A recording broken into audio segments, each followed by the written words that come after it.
What up?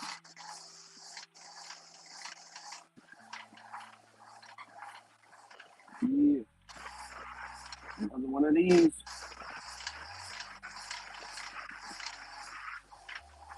Another one of these.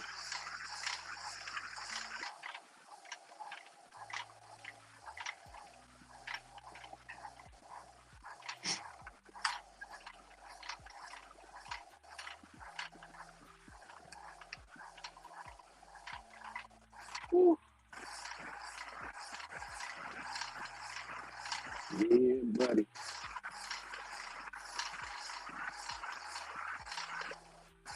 What's up, y'all? It's gonna be another one of them walk with me, walk with your boy videos.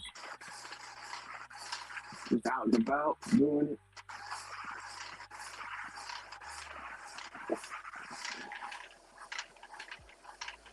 Nice day.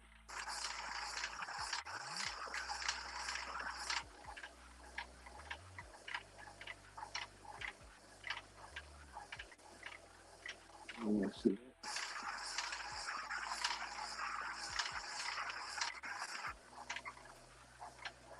All right, let's get into it. All right, man. There's a lot of shit to do and say instead of coming on this app, being upset with one another. You know, we do a lot of stuff, man, to each other on a daily basis that's unexplainable, and we try to justify it. Turn this music down.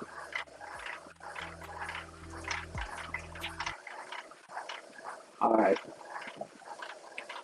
and so I've been paying attention to YouTube lately, and to me, it seems like there is a lot of restrictions on stuff, bro. They lock you down. You know, you expect things to be fair, but nothing's fair ever. As long as we're using this platform, giving these people our time, they're gonna keep on doing what they're doing. Can't they ain't gonna stop. And now that they're threatening to get rid of one of the platforms, same thing. They're threatening to get rid of TikTok. They're gonna do the same thing with YouTube eventually. But I think it's just another way of, you know, boxing us in, guiding us in the direction they want us to be in.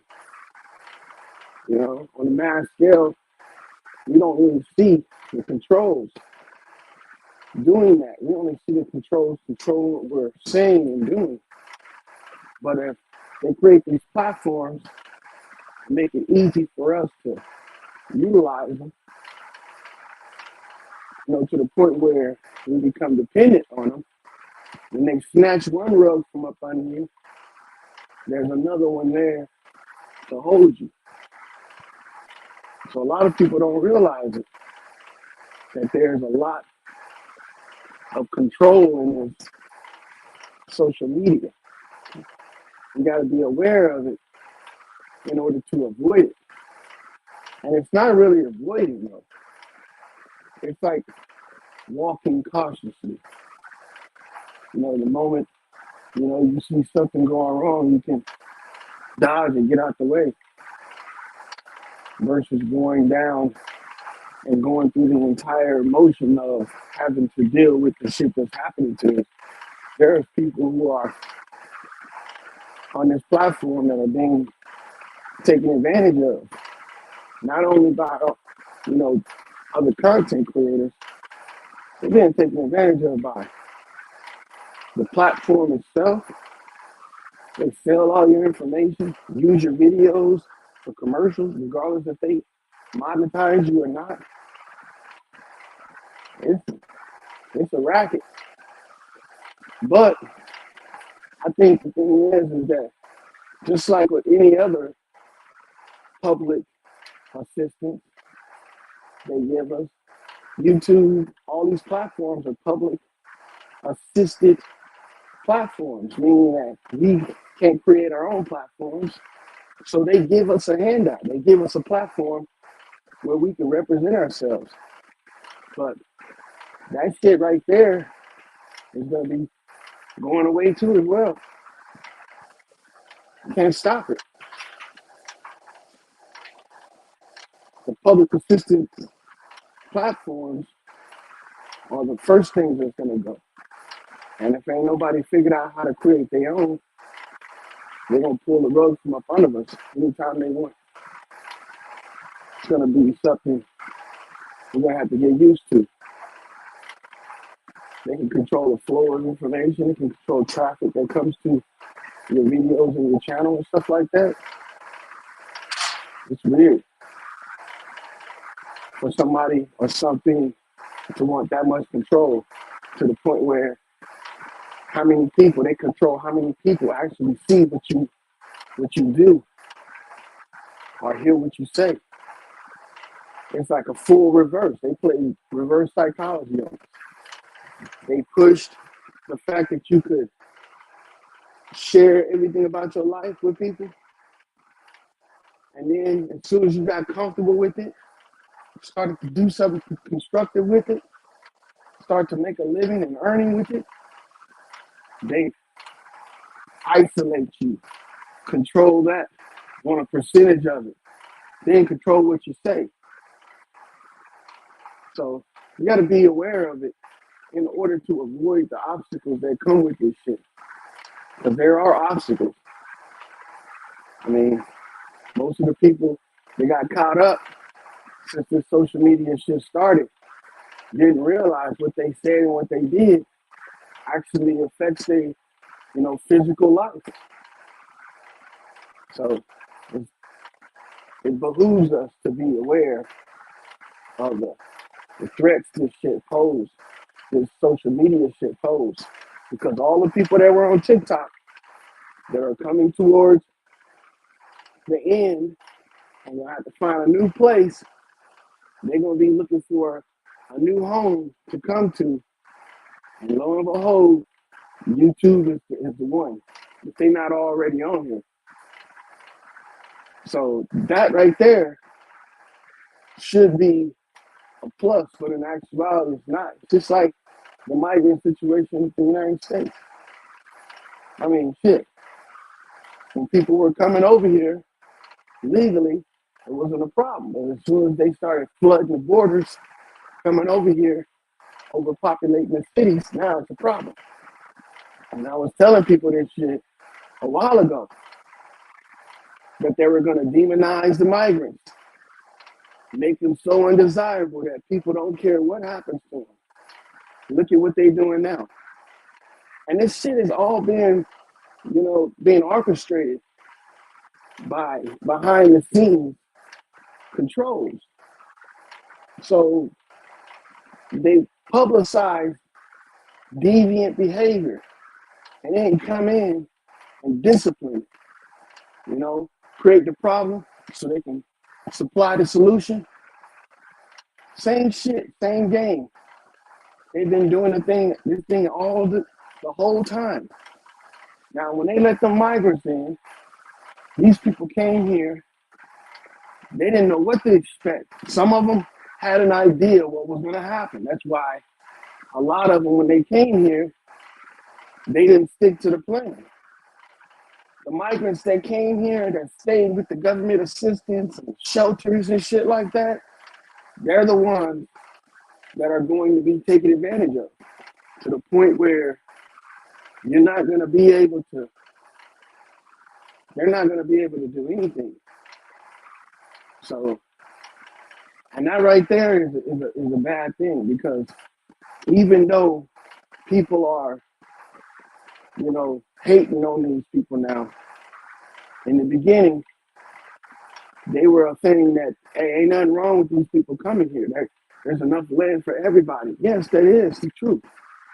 But when you're coming here and you're staying in these reservations, because that's what these cities have turned out to be, big ass reservations. When you come to these places, don't expect a welcoming, a warm welcome, because what's happening inside these locations is bad, man.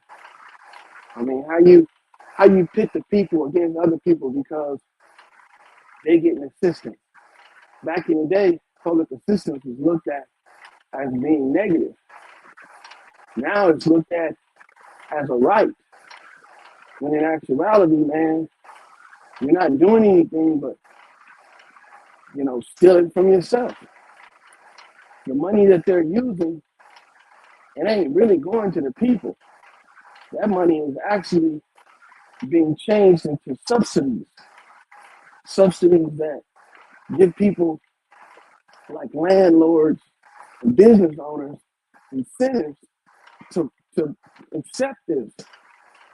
Because believe me, the migrant crisis wouldn't have gone anywhere if if the company guilds or the company unions would have said that they're no longer going to do business in these cities.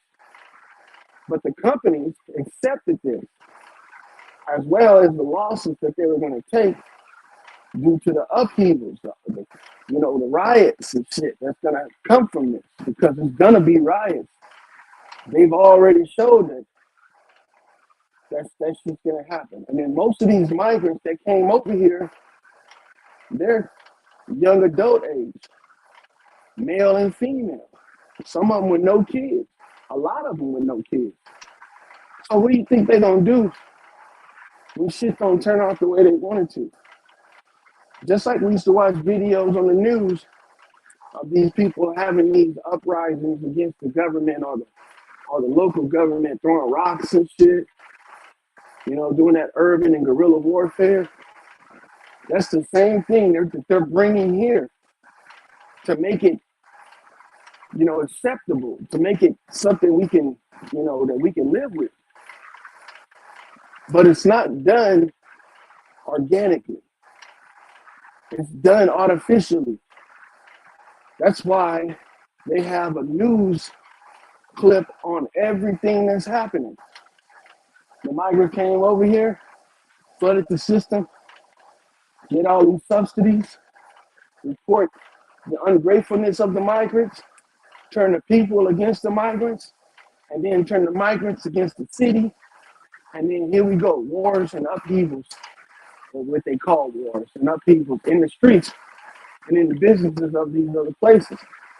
A lot of these businesses in these cities, they don't want to be there. They don't want to be there, period. Tell you the truth, they done made enough money and did enough destruction in these cities and these, in these neighborhoods and shit, that having one of their stores destroyed and shut down is not going to hurt them. Matter of fact, it'll help them, because a lot of these little stores, department stores, gas stations, malls and shit, have hundreds of millions of dollars insurance policies on them. You wouldn't believe how big the policies are on these little shops. And they do that because they know if they lose a lot of product or the buildings destroyed, they're being reimbursed 10 times over. Look, people should look into this, man, because they're using the migrant crisis to push this, a form of insurance fraud. But, ain't nobody gonna really look into it. All this stuff falls on deaf ears because nobody wants to look past the media. People say that the news is fake. They really did a job on us with this news shit. I mean, at one time, man, it was just like a tradition to watch the news. Now, it's a detriment not to watch the news. Don't watch it, because What they doing on there is not real. It's not authentic. Everything is a reenactment. Everything is. Because it's too planned and too choreographed for it not to be. I mean, for somebody to have a news segment every day, multiple times a day, about the same shit over and over and over again is amazing. You would think the news would run out of ideas or, information to put out for the people. Everything on the news, nothing, I mean, very rarely is anything, you know, moral on the news. Anything on the news that comes across as being positive or moral is short lived. It never has a life. It's on 1 second and it's off the next. And everybody forgot about it. But the bad shit, the demoralizing shit, is every day. It's like they can create a story and run with it for months on end, and people will believe it. They'll keep coming back for updates. I mean, they're making the entire process of putting information out a movie. It's a movie with multiple sequels and shit. I mean, look at the government of these small towns. All of these small towns that are getting rid of their mayors and stuff like that. Man, these guys, they knew about this shit, about what was going on. But when they put it on the news, oh, now it has credibility. Now it's something worth, the public seeing. And then we can drag this out, hit it from different angles, and put this information out 30 different ways. So social media is going to change in our lifetime. It already has. But it's going to evolve into something else. With this social credit score shit and this Neuralink shit that they're trying to put out, we think it's for us. It's not for us, man. It's for the destitute. It's for the people that are desperate. That's what this Neuralink and all that shit is for.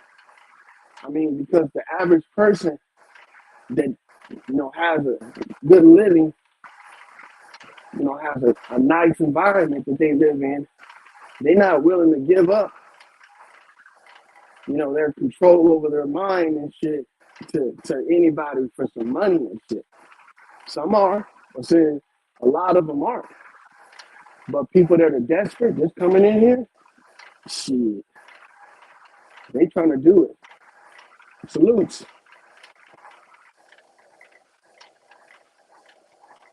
Yeah, man, it's crazy. Now the migrants are being treated like a pariah, like a disease. And they're trying to do everything in the public to make them look like a menace to society. Once they get to that point, it's going to be chaos with these people because they ain't got nothing to lose. They ain't got nowhere else to go. I'm talking about deporting them to a country that they ain't even from. Most of them, when they went to Mexico, they've been staying in Mexico for years, trying to get over here to the U.S. permanently, doing these little border hops, trying to, get money and live a decent life. Now that they in the country and they here, most of them ain't gonna leave because they feel like they went through so much to get here. And that's gonna be the bad part about it because they're gonna be stuck. And it's not because, they're being forced. It's because they're forcing themselves. I mean, staying in a shelter for 9 months and getting all these subsidies, but you can't use them because nobody wants to deal with you. It's going to be like prison. They're not going to want to leave because they got all of these subsidies and assistance, but they're not going to be able to use them. So they're going to still be in the poverty level. So they can either do one or two things: turn to crime or get deported, go back, go back to where they came from before they came here. And see, this is where it's going to be dangerous, because in that process of going through any of those things, you can be off and nobody even care. Nobody even care. Because see, for one, if you get deported, where they gonna deport you to? You ain't got no country. If you're here as an asylum seeker, you running from the country you're of origin. And the country that you pass through to get here, you're not a citizen of them. So they can't send you back to them countries. You know, it's gonna be a revolving door until these people just disappear. And we forgot all of these damn dungs or deep underground military bases that they raided, that they call it bunkers and shit, that they raided at the beginning of the jab and all that, the COVID shit. We forgot all about that. Why we think that this shit just went away? It did, man.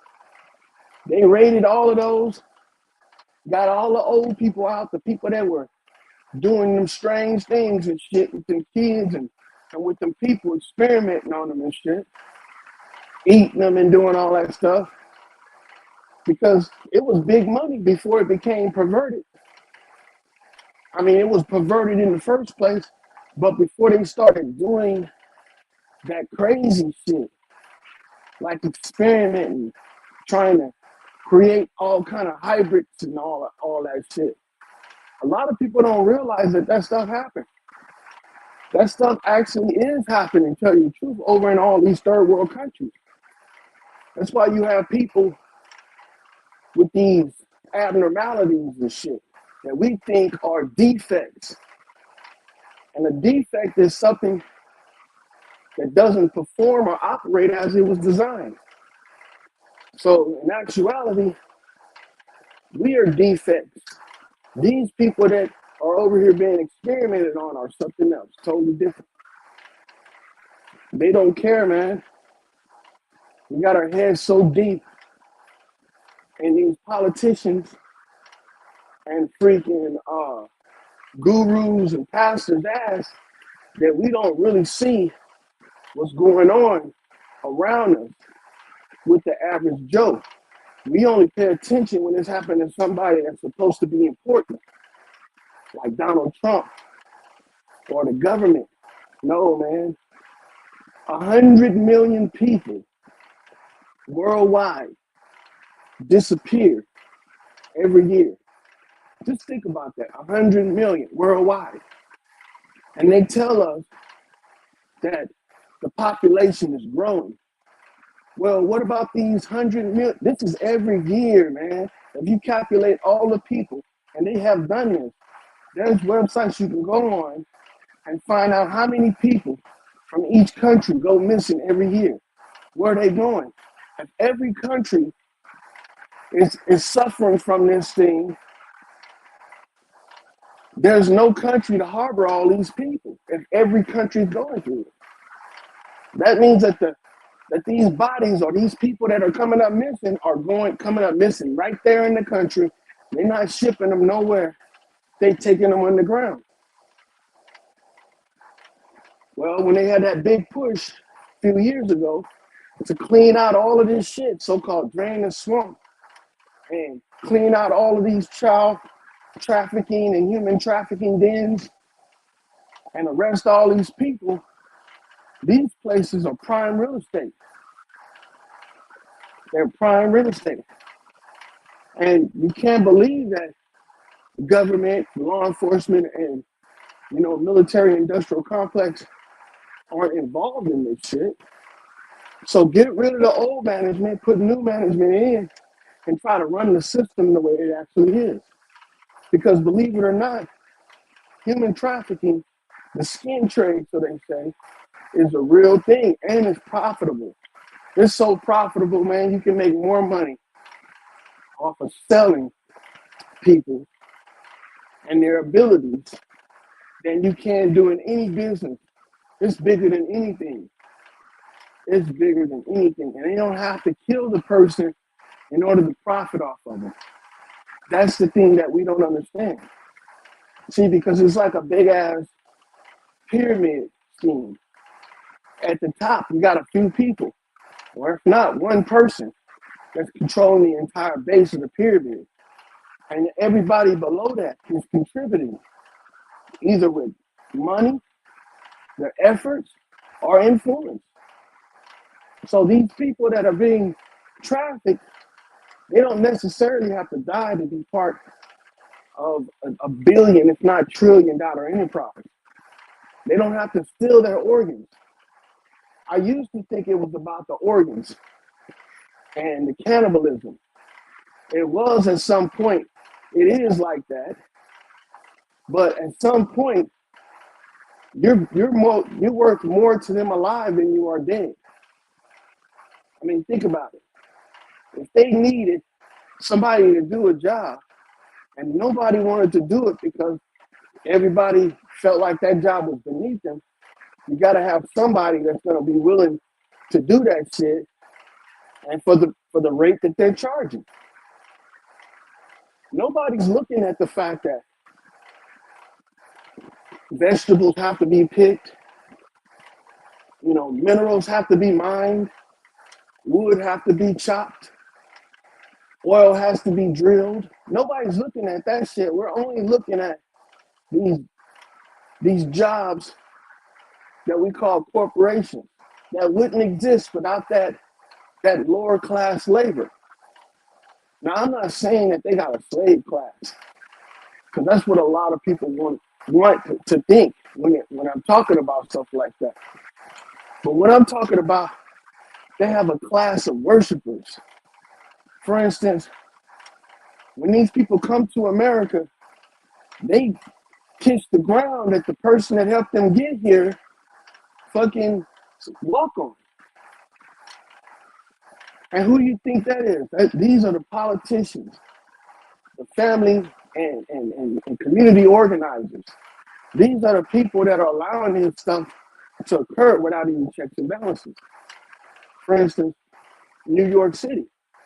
The reason why New York City became a sanctuary, zone is because it wasn't the people of the city that voted for that shit. It was select individuals that did. And see, it's still not accepted. But since you have law-abiding citizens that don't want to, rock the boat, they can do shit and allow this stuff to happen. And if you got money, then ain't gonna say nothing about it. Now it's to the point where the entire plan is coming to a head, and that pimple is ready to be popped. That pimple is ready to be popped. I think in a couple more months to a year, especially after this election, they're gonna start what they call the largest deportation in American history.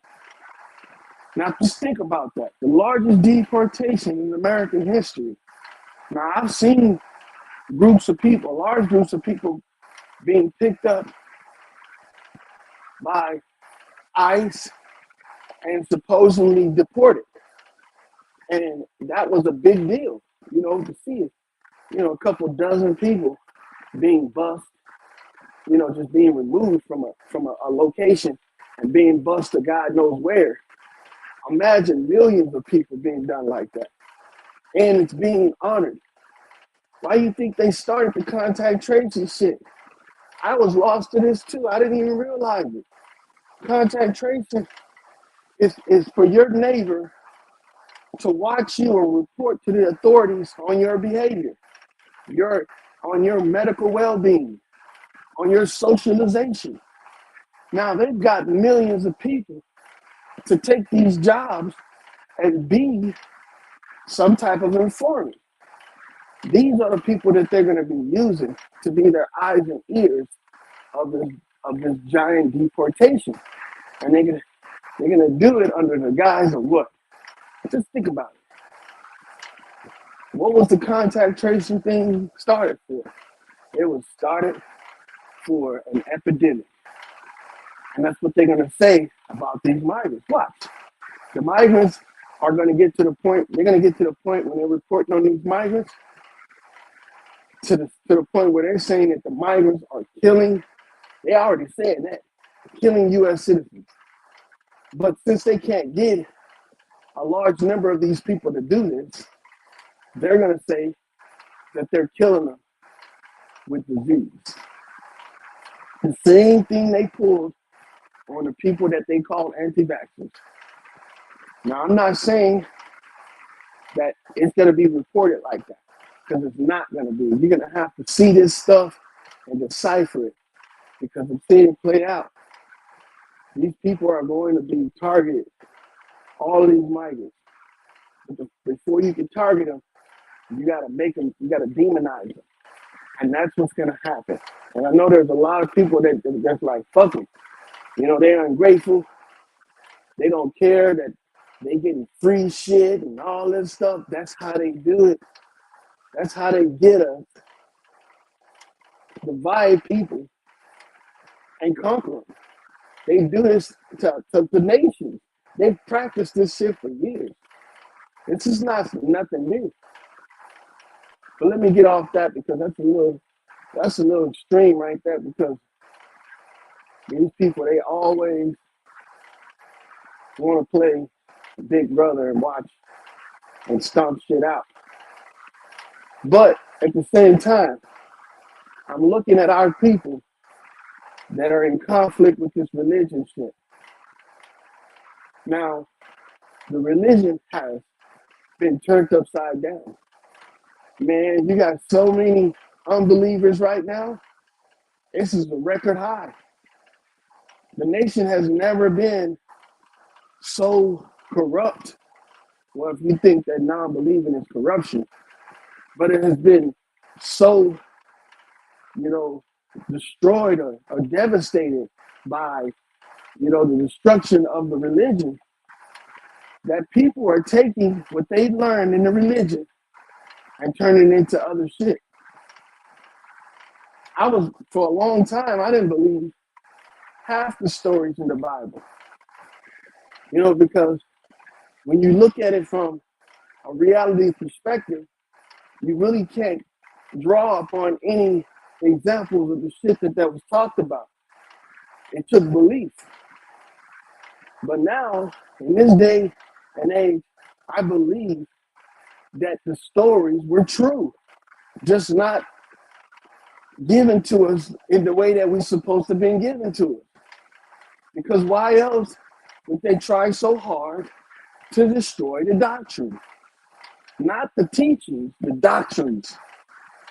See, what we don't understand is that everybody has the ability to read.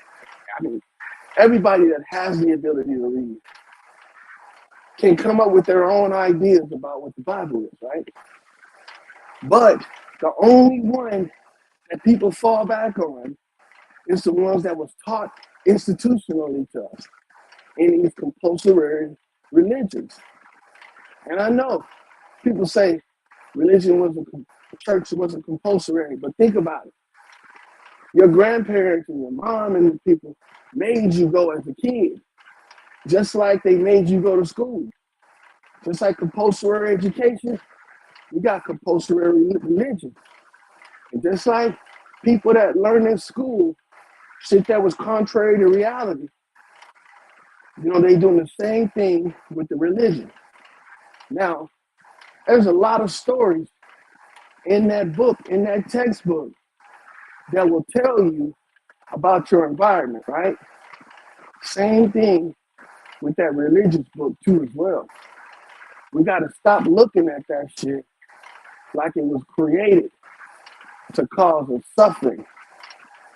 If you read this stuff and you don't get anything positive out of it, it's because of your interpretation. It ain't got nothing to do with what was actually done to create that shit. Get some water. Man.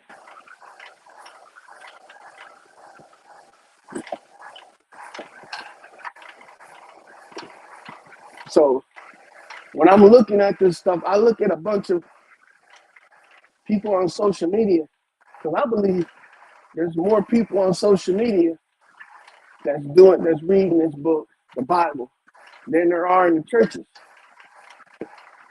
You got more church people on the internet than you do inside of these buildings that we call churches.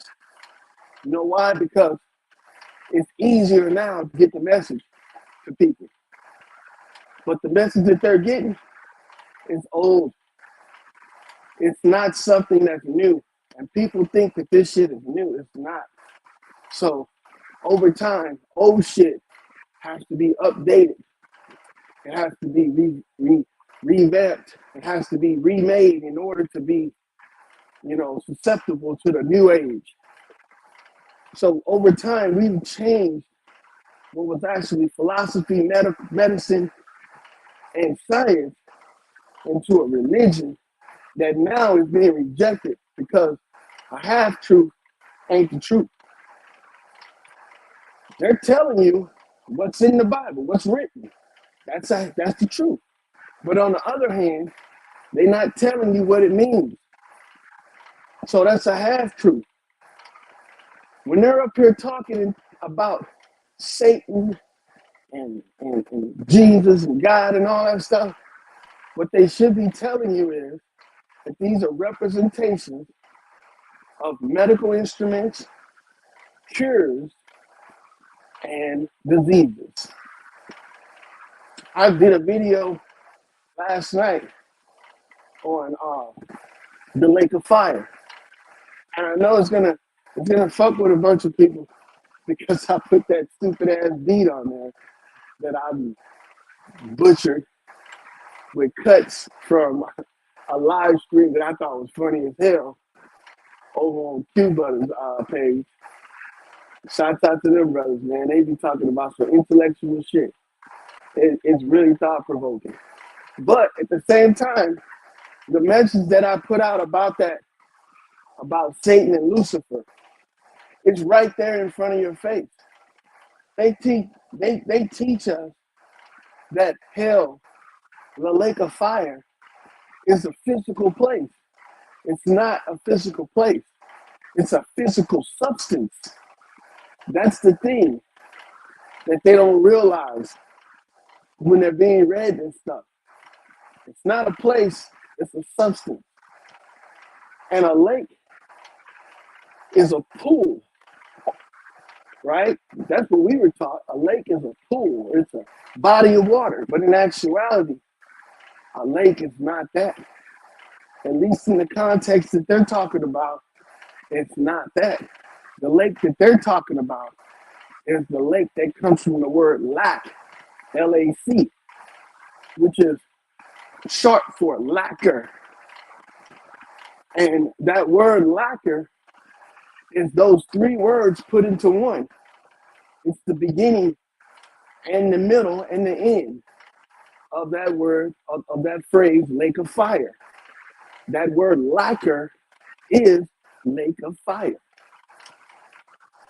Because see, we don't realize that they're telling us how to cure the disease with demon possession or demonic possession. And that is a disease because it takes over your physical, not your mental.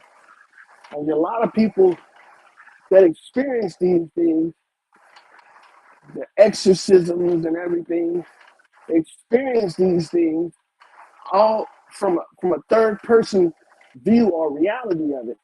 When in actuality, the priest is actually performing an old ritual that involves medicinal materials.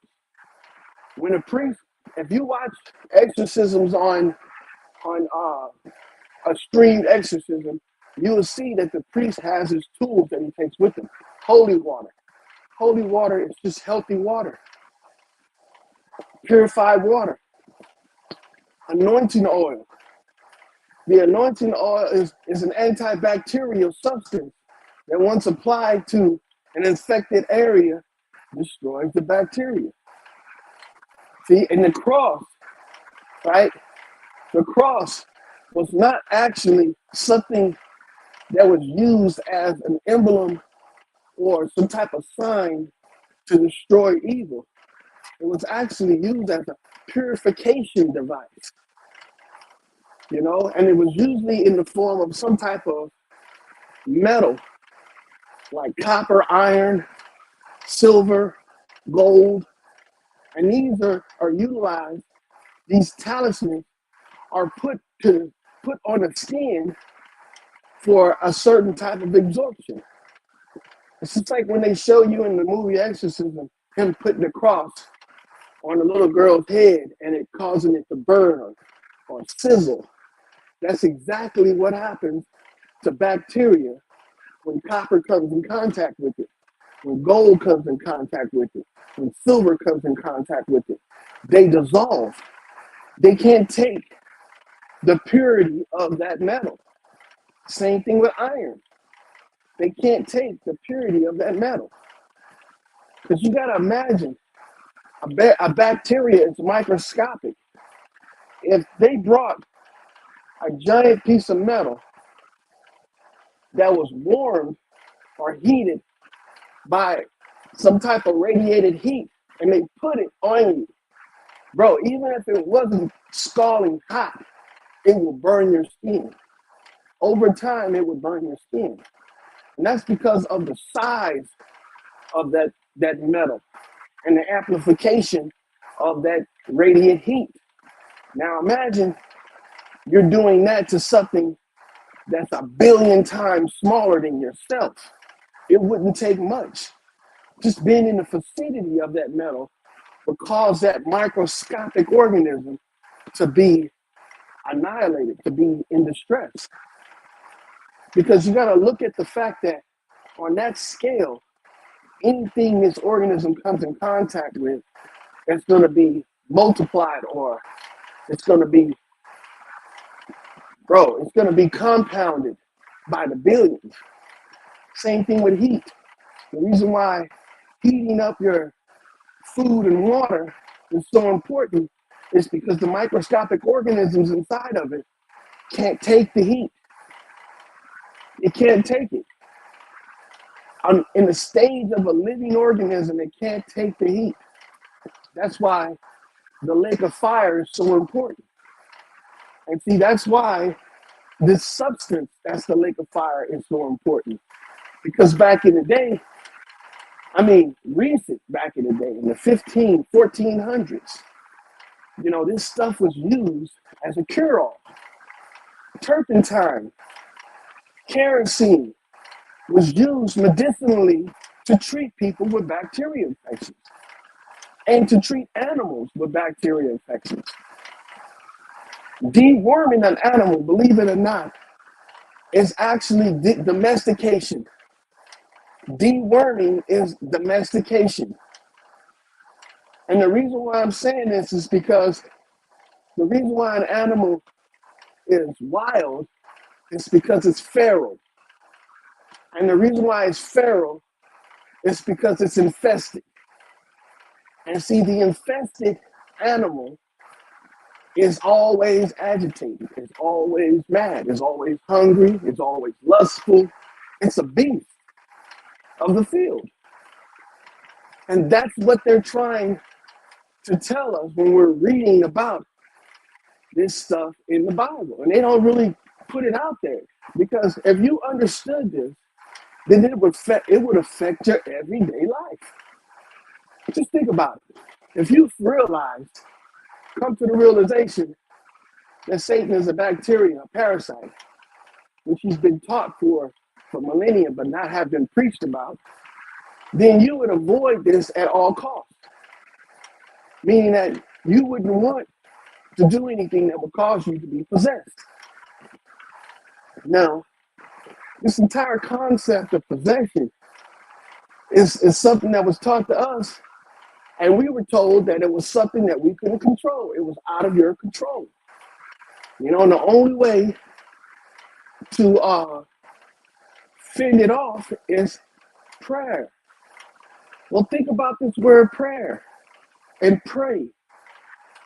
When you prey on something, that means that you are a predator.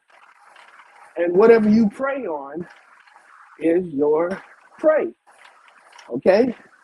So when they tell you to pray for forgiveness, that means that you're seeking a way to be forgiven. That means you're hunting for that way to be forgiven. Now, if you're the predator and you're preying, that means that your prey is your victim. So when they're telling us about this cleanliness and demonic possession, it means that we haven't processed our prey properly. So we're being punished for it. When you go out hunting, if we have any hunters, when you go out hunting and you harvest an animal, the ultimate goal of that hunt is to kill that animal as quickly and as humane as possible. Then afterwards, you don't just take the animal, cut him up, and start eating him. No, you got to process him. That was your prey. You got to do certain steps to this meat now in order for it to be healthy to eat. You got to skin it. You got to quarter it up. You got to make sure that it's packaged the right way, that it's housed and it's stored in the right environment. You got to clean it, and then you got to cook it. Now it's good to be eaten. Okay? And that right there is salvation. See, that saved you, that preserved you, because you've been sustained. See, because people don't realize that salvation isn't something where you're being picked up and carried to safety. It's a sustained, if that makes sense. Salvation is a sustainment because it allows you to keep living. And living is the only true salvation there is. There's no salvation in death. Because everybody that was talked about in these scenarios have always wanted to live. All the miracles that were performed, they were always to help the person live.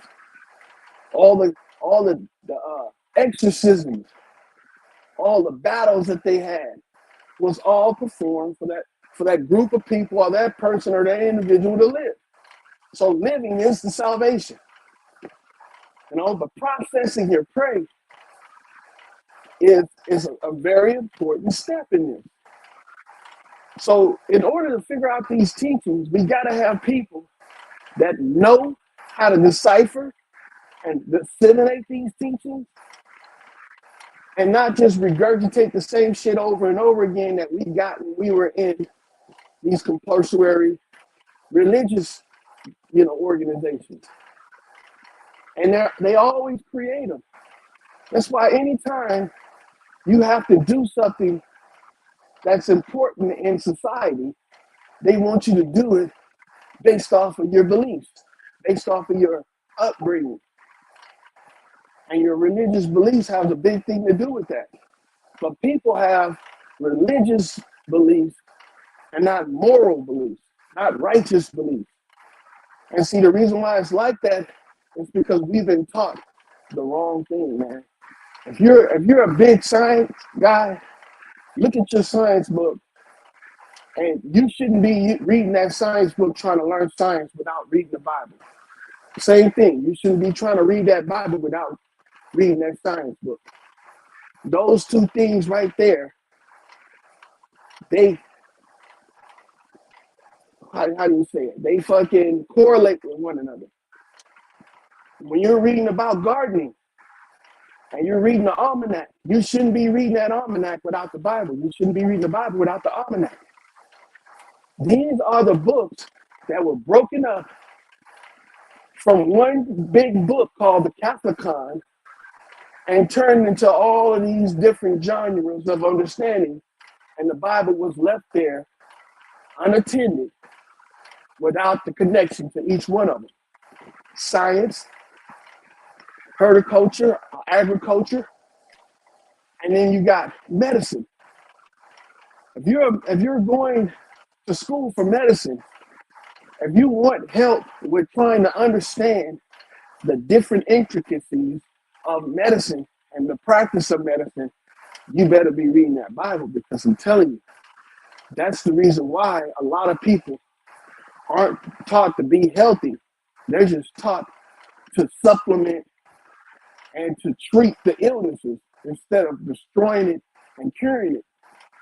It's because the Bible is not incorporated in the medical teachings. Because a large part of the Bible is talking about medicine. It's not talking about religion. It's talking about medicine. It's talking about recognizing the symptoms and the signs of infections and diseases and utilizing certain methods to cure it. And that's utilizing oils, that's utilizing purifications, and also fire, heat, friction. That's what they're talking about when they're saying this shit. But we're so caught up in the mysticism of it that we don't understand that the story that's being told to us is being told to us in a literal fashion instead of a metaphorical fashion. If it was all taught metaphorically, we would be able to draw from this and be able to find it out in reality what's actually going on. I told a story once before about Jesus walking on water was actually the science behind buoyancy and density. Oil is buoyant in water, and that's what Jesus represented. The Christ is the anointed oil. The oil of anointing in the Bible was olive oil, frankincense, myrrh, and also another one that we don't know about, that we've never been taught about, for one, but a lot of people, especially the older people, know about castor oil. The reason why they go through the Bible and tell us about all of these begots, this person, that person, is talking about the cast of bacterial diseases and implications for that. I'm not talking about the names. I'm talking about how these things actually grow. One begot the other one, and then you create an entire colony, an entire nation of these things. You know? So when we're looking at this, we should be able to find this stuff in our reality, and we can. But you can't be holding on to the old shit. You can't be holding on to the old shit. See, because that's what got us into what we're into right now. The old shit right now is being taught so literal that people can't help but to doubt it. Can't help but to doubt it. See, kids, they have so many questions. That's why we were taught to put the kids in Sunday school so they can learn the PG-13 version of what we're learning in church. When in actuality, the kids should be allowed in the church and ask those questions that need to be asked. You tell a kid about a man walking on water, they're going to be thinking that he's swimming. And this is just an average kid that don't have no upbringing in religion, because that's what they know about a human being able to travel on water. They don't know about walking on water. But see, that's the thing. These questions need to be asked. Is he swimming? Is the water shallow? These are questions that aren't asked because people are caught up in the esoterics of it. If it's none of those things, then it has to be some type of scientific matter at hand. And so you should be able to draw on that inspiration to find the answer on which type of scientific method that's utilized. And see, that will bring you closer to the truth than just sitting there and believing that a man, I don't care how righteous he is, has the ability to take his feet and walk on water as if he's walking on land. And that's why we have such a hard time dealing with this understanding of this book. This book was created as an inspiration for the generation to pass the basic knowledge and understanding down to the people that were coming onto this plane, the new people. Because believe it or not, they're going to be the ones that are running shit when we're all gone. And if you want them to run shit successfully till your time of rotation comes back around, then we have to make sure that they're equipped with the proper understanding to keep this bitch running until we return. Just like your kids, you don't leave a baby at home by itself without somebody there watching it. Not until they become old enough to where you can trust them that when you leave home, they're not gonna burn up the fucking house trying to cook some fucking noodles. Or you ain't gonna let them sit in your car with the keys in the damn ignition, and they not, understanding enough, knowing not to crank that bitch up and put it in gear and crash it. You're gonna leave somebody there that can guide them, and that's what these religions were supposed to do.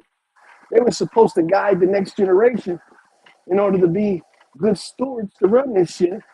So when we pass away and rotate back into existence, because that's what it is, we're rotating back into existence, we got something to rotate back into.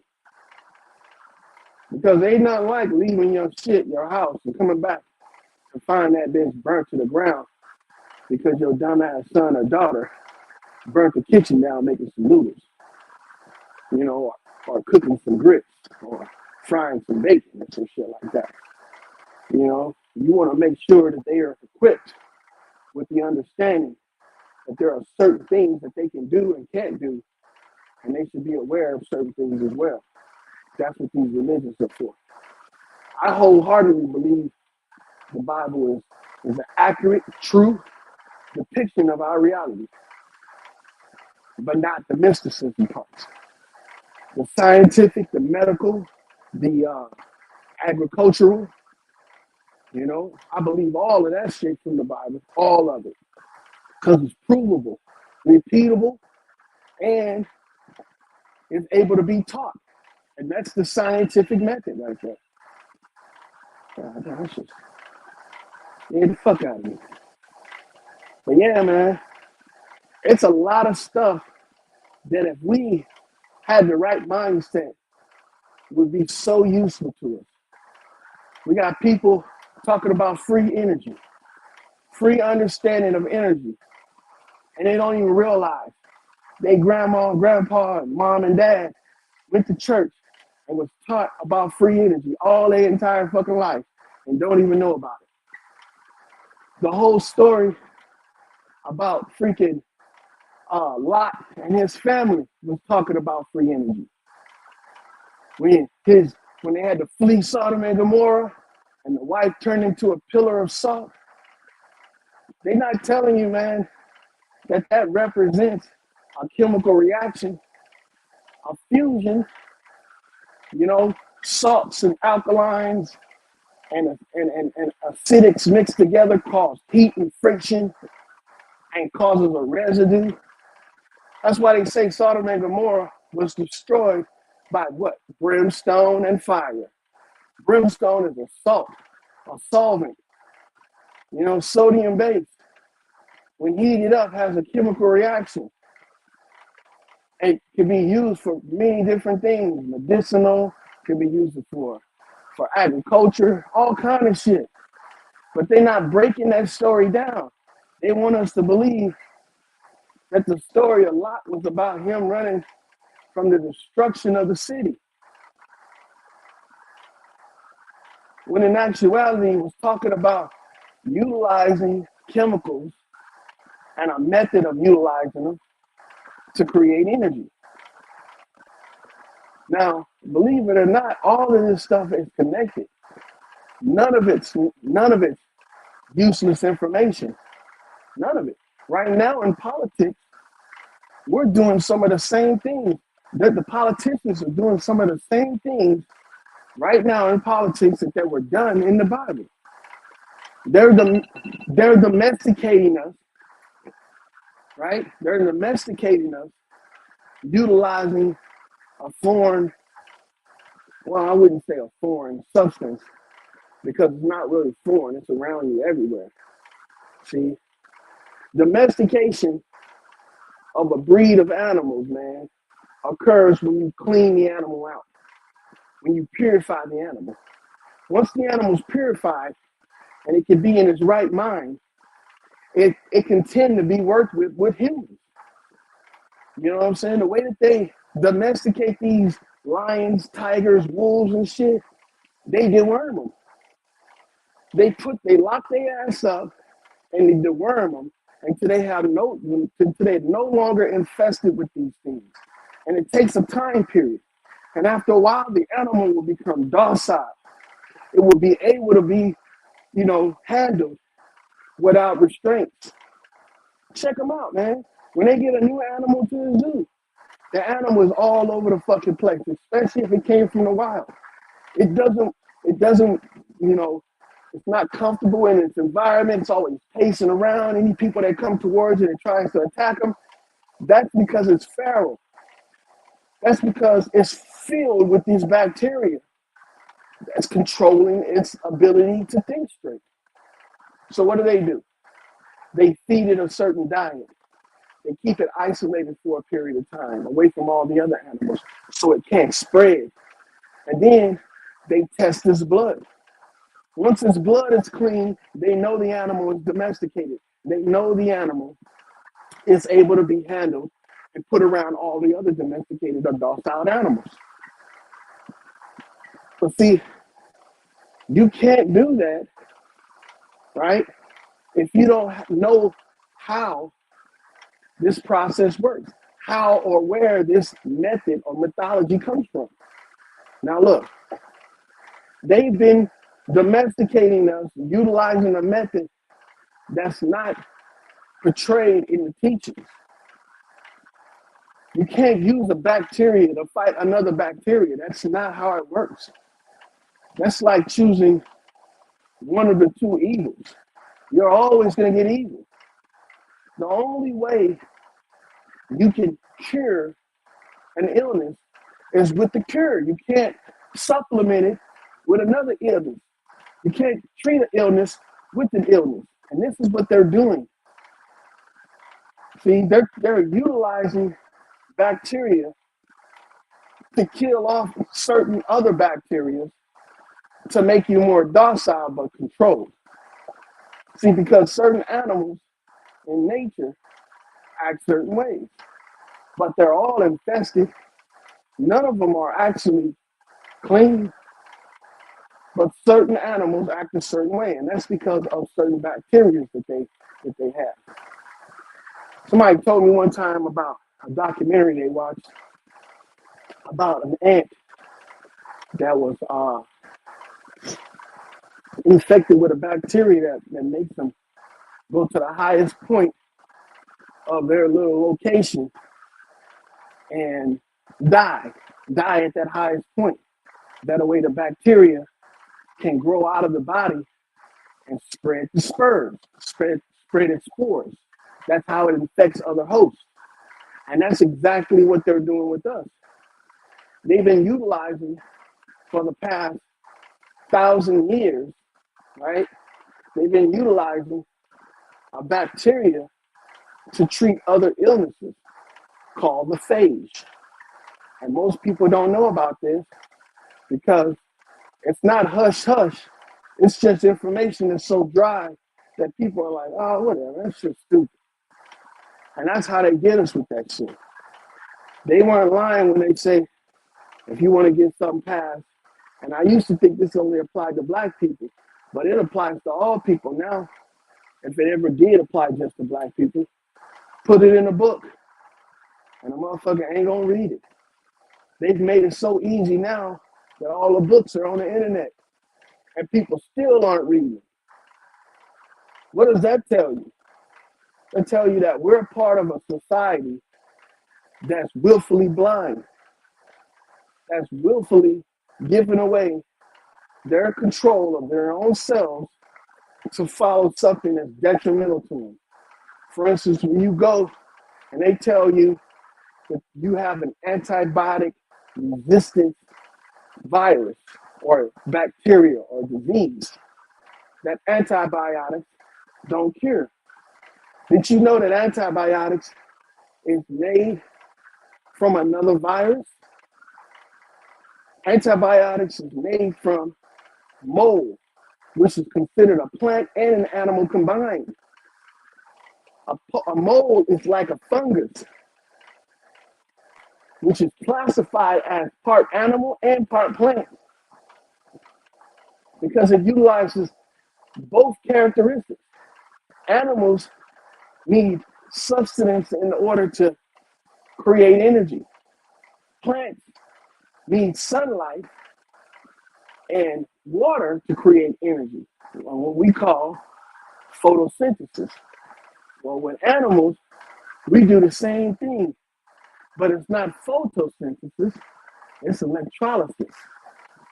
That means we take the food inside of our body and we fuse it with energy and burn it like fuel, just like a car. Gas is sprayed into the piston, right? And what's introduced into that gas? Electricity, a spark.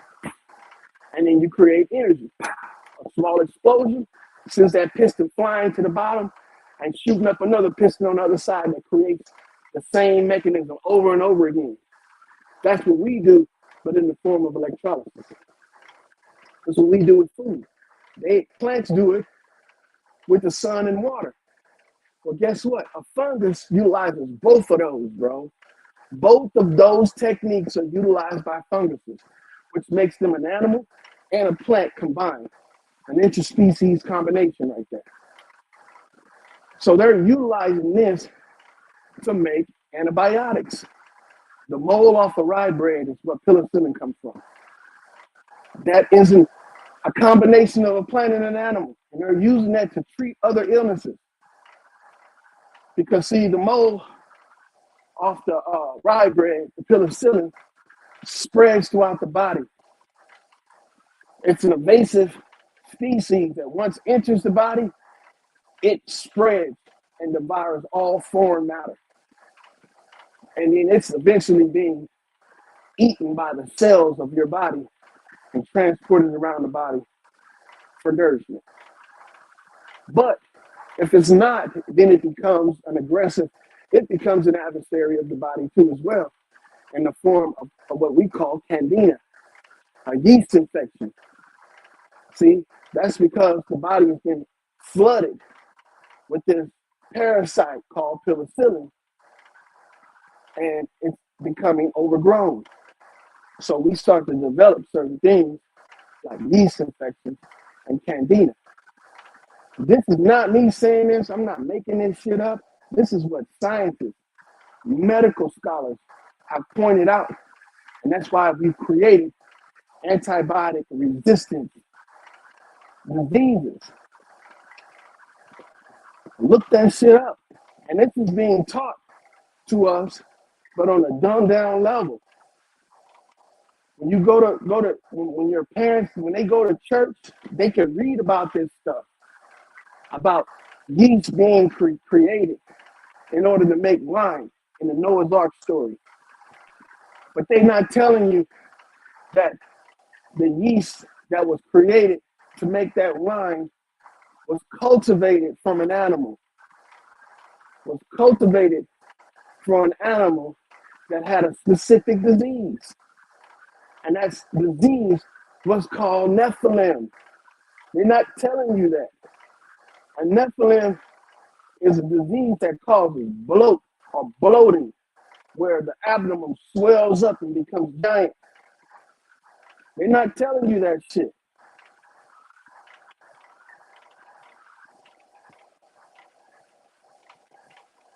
Yeah, bro. I wish I had, well, see, the thing is that when people start hearing you talk about the Bible, they automatically shut you down. If they found out that you were actually talking about science, agriculture, and medicine, It might pique their interest because the garden that they were talking about was an enclosure that was east of the Jordan River, the same place where they say the North Pole is. If you look at the map, you'll find out. That's why you got all of these Bible scholars saying that the Garden of Eden is in the North Pole. It's not. It's actually where Adam was birthed from Eve, which is the ground north or east of the Jordan River. They don't talk about this because then it would destroy the entire paradigm that the religion has over people. See, when you can make somebody believe something that can't be proven, you just created an automaton. You just created a slave because this person believes something that has never been proven or can't be proven to them. And they believe it with such conviction that they'll do anything to protect it, that he even kill for it. So we got to be careful with the message. And this is not for everybody because it wasn't meant for everybody. That's why it talks about this shit in the Bible about, a mustard seed of faith, like a camel going through the eye of a needle. It's because not everybody's going to catch on to this shit and keep with the teachings. You're going to have too many people going down that rabbit hole of esoterics and mysticism that the entire movement of this understanding is going to be forgotten. Small pockets of this stuff still exist. That's how I know about it. And see, you read these books, the Bible, with a purpose now to find out the next remedy. When somebody was telling me at one time that the Bible means basic information before you leave the earth, right? Okay, that's true. I mean, come on, when they first start the Bible, when they start telling you about creation, doesn't it seem strange that everything's been spoken of in the third person, even God? Almost like a teacher looking over the shoulder of a student, or an instructor watching over the shoulder of a mechanic. You know what I'm saying? That's what this entire thing is about. The creation, the void, the light, the waters, the land, the animals, the people. All of it's talking about scientific experimentation, creating an enclosure to raise animals. That's the first story they tell you about. Creating the perfect environment for life to live. I mean, if you have pets, you can't have your pets living in an area that's dangerous. You got to have a nice environment for them. Same thing with the garden. If the garden was the first thing that was created, what was the garden located on? If all of this stuff occurred, and then if they were cast out of the garden, which was the only environment that they were living in, then where would they go if there was nothing else around? That was an enclosure that was created for the animal called Adam. And that animal, the whole name of Adam is talking about the distress of the mother.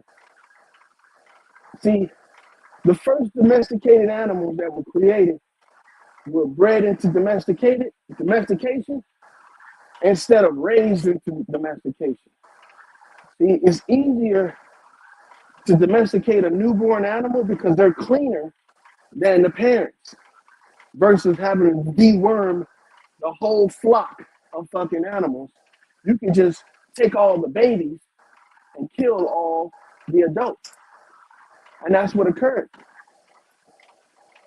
See, Adam was so-called formed from the earth, right?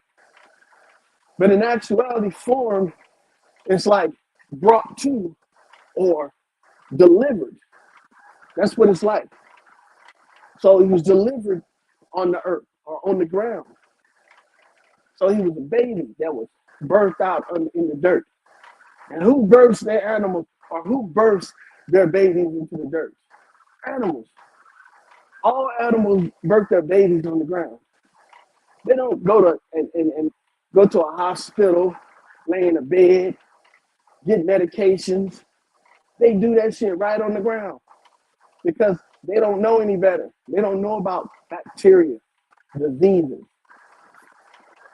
See? And the healthy or the Holy Spirit that gave him life was a healthy breath. See, and this is the thing, if you've never watched a calf being born and watched what the vets do when the calf is born and is not breathing, you won't even understand what I'm talking about. Because when a calf is born, sometimes their air passages are clogged with amniotic fluid because the amniotic fluid protects the vital parts of the animal's respiratory system. So what the vet has to do is to unclog the respiratory system. And they do that by forcing air through the nasal and mouth passage to force the amniotic, the coagulated amniotic fluid out of the breathing passages. Isn't that breathing the breath of life into an Adam? And I'm not talking about an atom like a microscopic or invisible particle. I'm talking about the distress of the mother. That's what Adam means. Adam is an animal that's being birthed out by a four-legged creature.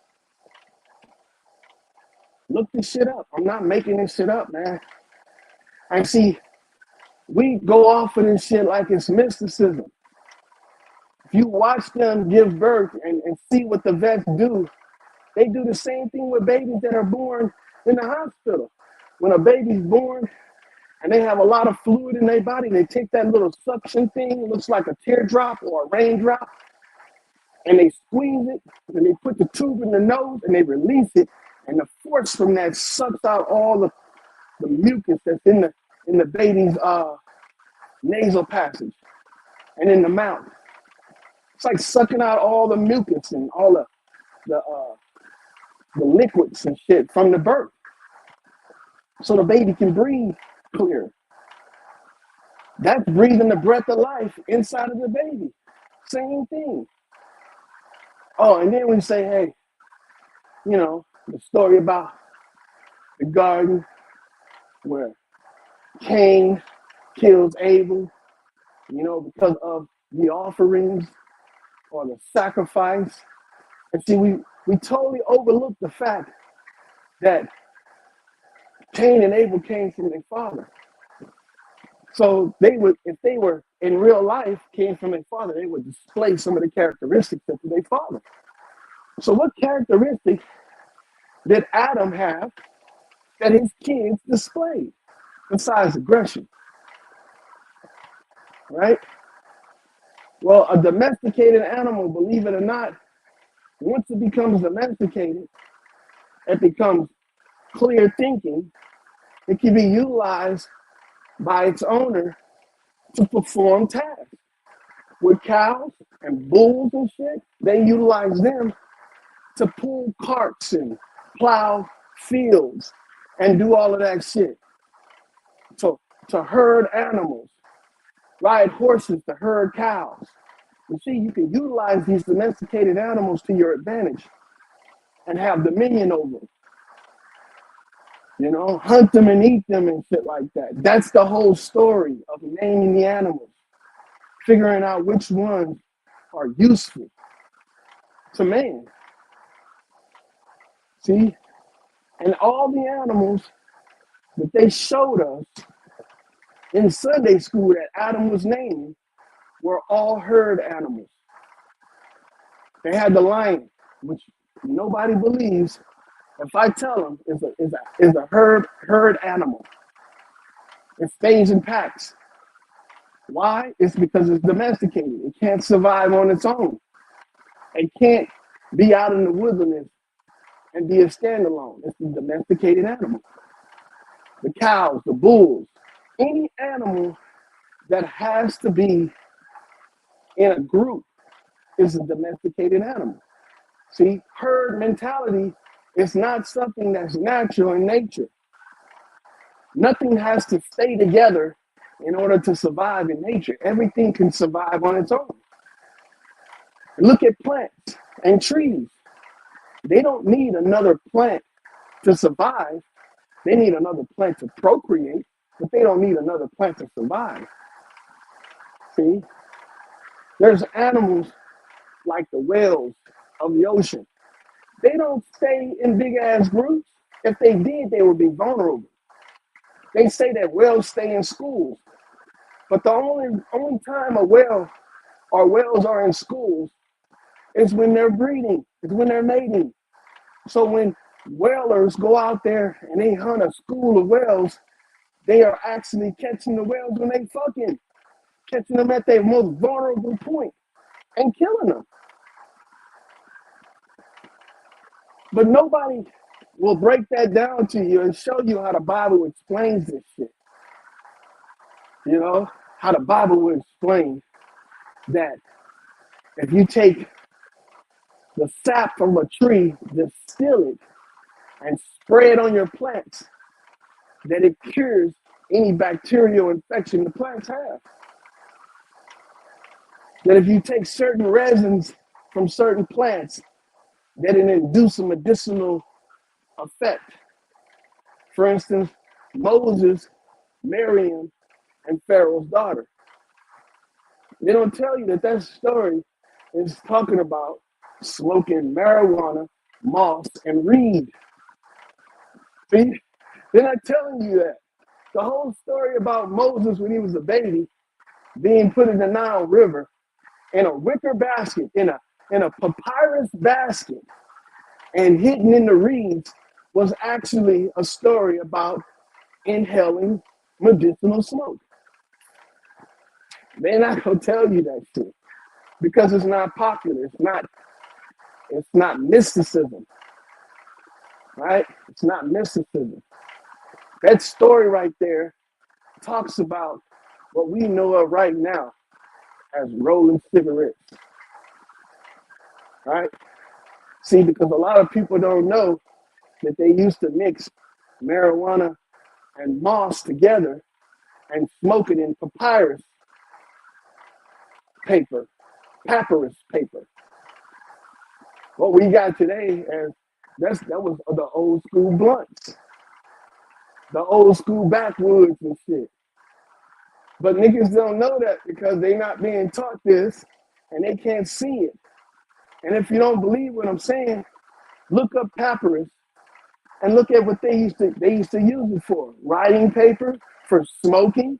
Then look up marijuana. We know what marijuana is used for. But I bet you didn't know that moss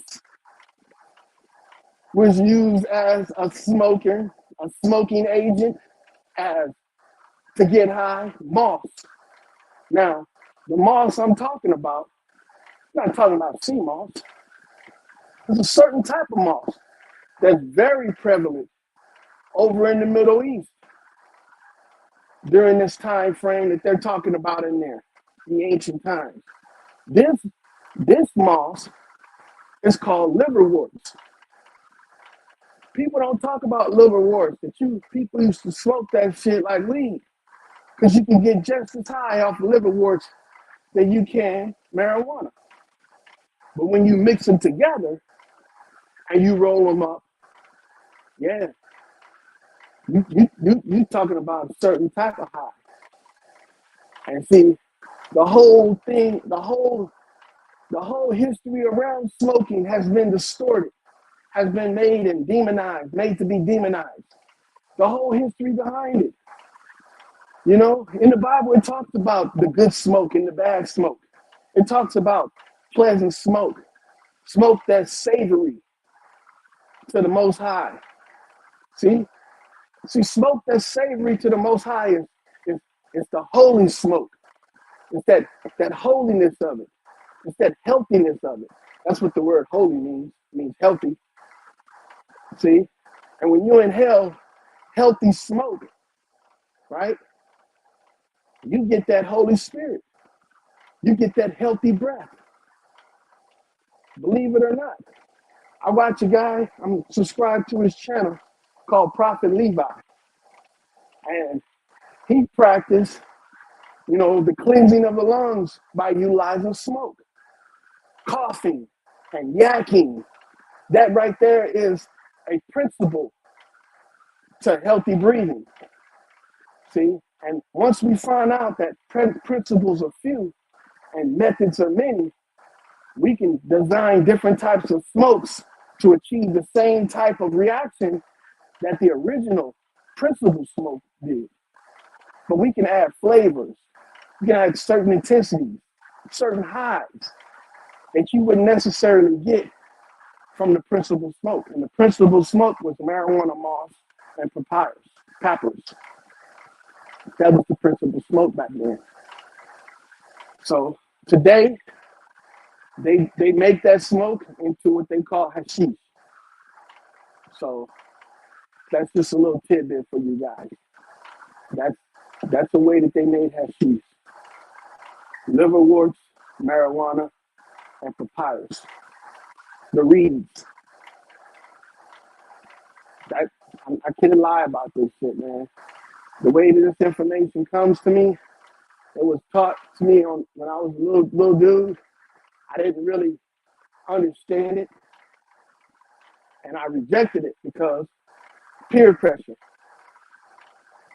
See, when my uncles was telling me this shit, and my grandmother, she used to verify it, and my mom and my dad, they talked about it every now and then. I didn't think that it was real because I was going to Sunday school and they was teaching us a totally different thing. So as I got older, I recognized that stuff had truth in it. So then I started my own investigation. And lo and behold, truth, all of it's truthful. So if you want to find out about how to clear your lungs, it ain't about using an inhaler or taking some cough medicine. I'm telling you, when you inhale smoke, you create lye inside of your lungs. And I know that sounds weird, but you don't even, if you knew what lye was, you would understand what I'm talking about. And see, the Bible talks about that too. The story with Cain and Abel was talking about that sacrifice that was given, right? And which one was favored and which one wasn't. See, we got to recognize that favorability and unfavorability is like at odds with each other. So if I'm favored and you're not, that automatically makes us enemies. And see, that story was talking about the proper representation or the proper preparation of your foods. Cain had vegetables and fruits. Abel had meats from the sheep that he herded. And then this is the thing. When they telling these stories, they telling them in a way that we can understand them in a form of a nursery rhyme. Just like Humpty Dumpty sat on the wall was actually talking about King Richard, but they didn't teach us that. You see what I'm saying? They didn't teach us that. That was talking about King Richard and his unfortunate demise. So the same thing occurs in this nursery rhyme about Cain and Abel. See, cooking vegetables and fruits at the time wasn't looked at as being, and it's full circle right now, as being healthy. Because fruits contain lots of water. When you cook it, it turns into a mush. So it's not considered healthy. You know, I hear people say that if you cook your vegetables, you cook out all the nutrients. And that couldn't be farther from the truth. Matter of fact, flat out asinine, if you take my word for it, because how are you going to cook out minerals and nutrients when minerals or nutrients or solids. You can't cook out the solids. You might be able to cook out the liquids, but not the solids. Minerals are like gold, silver, potassium, magnesium. These are solids, right? And from the minerals, you get nutrients. The nutrients are formed in minerals when you dilute them, when you add water. So when you add water to iron, right, you get ferrous iron. Now you can consume that and get the same thing from that iron that you would if you sucked on a solid piece of iron ore. Because that's how people used to get their nutrients back in the day. They would take these metals and they would suck on them all day, right? And then they went from chewing on the metals to chewing on the plants because the plants absorb the nutrients from the earth. That's why you still see today a lot of South Americans chewing on the coca leaf. See, and they make it seem derogatory because the coca leaf just happens to be the plant that's not just happens to be, it is the plant that creates a substance called cocaine. But see, the coca leaf has the raw minerals in it that the cocaine has in it when they're dehydrated. For instance, you take the coca leaf and you break it down and you find out that the coca leaf has high levels of zinc, magnesium, silver, potassium, selenium. And when those are combined, they create a euphoric feeling and they give you a boost of energy. Same thing that happens when you take those vitamins in the pill form as well. And we call them what? Pre-workouts, supplements. You see what I'm saying? But these people are getting it in the raw fashion. See? And see what the Bible is teaching you is, in that Cain and Abel story, is teaching you how to properly process that by utilizing fire. That's why Abel's offering was accepted and Cain's wasn't, because his wasn't processed properly. Now, if he would have cooked those fruits and vegetables, he would have got the same treatment as Abel did. But since he didn't, then you understand the reason for the conflict. Now, the whole killing of Abel by Cain was done in such a fashion that we didn't even know that the death was caused by Cain, besides the fact that it was told to us. It didn't say that how Cain killed Abel. They showed us a picture of him hitting him with a rock, but that's a lie. See, the way Cain killed Abel is a metaphor for a bacteria that you get from raw fruits and vegetables that you would get from raw meats. For instance, I've spoke about this a million times on my channel and on previous channels that got, deleted. That uncooked vegetables have a high chance of having viruses and bacteria in it, like salmonella, toxoplasma gondii, trichinosis, and even, believe it or not, syphilis. And I know that sounds weird, but they are finding this stuff today. New scientists are coming up through the ranks, testing these vegetables. We're not talking about GMOs and stuff like that. That's the stupid shit they want you to think about when they have you thinking about where you're going to buy your vegetables from. That's a marketing scheme. But let me tell you, what they're saying is that these vegetables, since they absorb nutrients straight from the earth, that in the process of nutrient absorption, they're also absorbing bacteria. And these bacteria affect the plant the same way they affect humans. Plants get herpes and cankers, but they're not going to tell you that. Plants get root rot, or what they call intestinal or pancreatic cancers. That's what that shit is. They get blot, which is like when the leaves and the branches get these burn marks on them, a form of skin cancer. And that's not caused by the sun. That's caused by the absorption of specific bacteria that I named off earlier.